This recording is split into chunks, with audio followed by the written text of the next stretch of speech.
गणेशाय नमः। श्री गुरुवे नमः। ओम नमः शिवाय। प्रिय आस्तिक स्नेहीजनों, नमस्कार। आज हम शिवपुराण के द्वितीय से पंचमा अध्याय तक विवेचन करेंगे।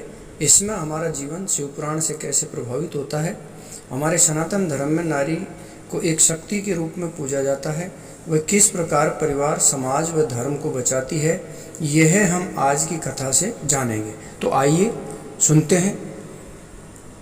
चंचुला नाम की ब्राह्मण पत्नी बिंदुक प्रिया थी, जिसकी सदगति पहले हुई थी। पार्वती जी की सखी थी। पार्वती जी के साथ बहुत समय व्यतीत हो जाने पर एक दिन उसे अपने व्यभिचारी पति की याद आ गई, तो उसने गौरी देवी से प्रार्थना करते हुए अपने पति के बारे में पूछा कि वे इस समय कहाँ हैं, उनकी कैसी गति हुई है।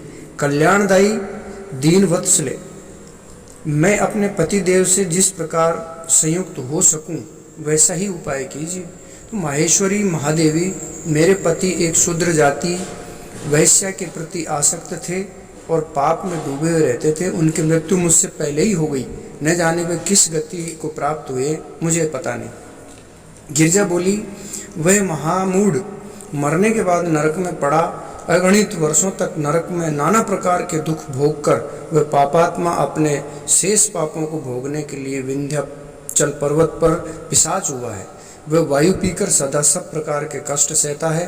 सूत जी कहते हैं, सोना, गौरी देवी की ये बात सुनकर उत्तम व्रत का पालन करने वाली चंचुला उस पति के महान दुख से दुखी हो गई। चंचुला बोली, माहेश्वरी महादेवी, मुझ पर कृपा कीजिए और मेरे पति का उद्धार कर दीजिए।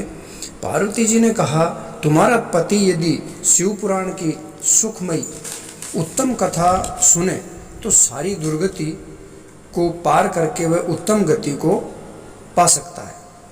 ये सुन चंचुला ने पार्वती देवी से प्रार्थना व प्रणाम करके शिव पुराण की कथा सुनाने की विनती की।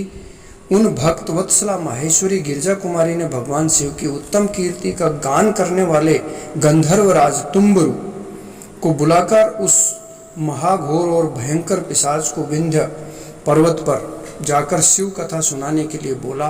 तो माहेश्वरी उमा के इस प्रकार आदेश देने पर गंधर्वराज तुम्बरु ने मनी मन प्रसन्न हो अपने भाग्य की सराहना की। तत्पश्चात उस पिशाच की सती साध्वी पत्नी के साथ विमान पर बैठकर नारद के प्रिय मित्र तुम्बरु वेग पूर्वक विंध्याचल पर्वत पर गए और उस अत्यंत भयंकर पिशाच को पासों द्वारा बांध लिया और कथा सुनने के लिए बहुत से देवऋषि भी शीघ्र बुलाए। आदर पूर्वक शिवपुराण सुनने के लिए आए हुए लोगों का उस पर्वत पर बड़ा अद्भुत और कल्याणकारी समाज जुट गया।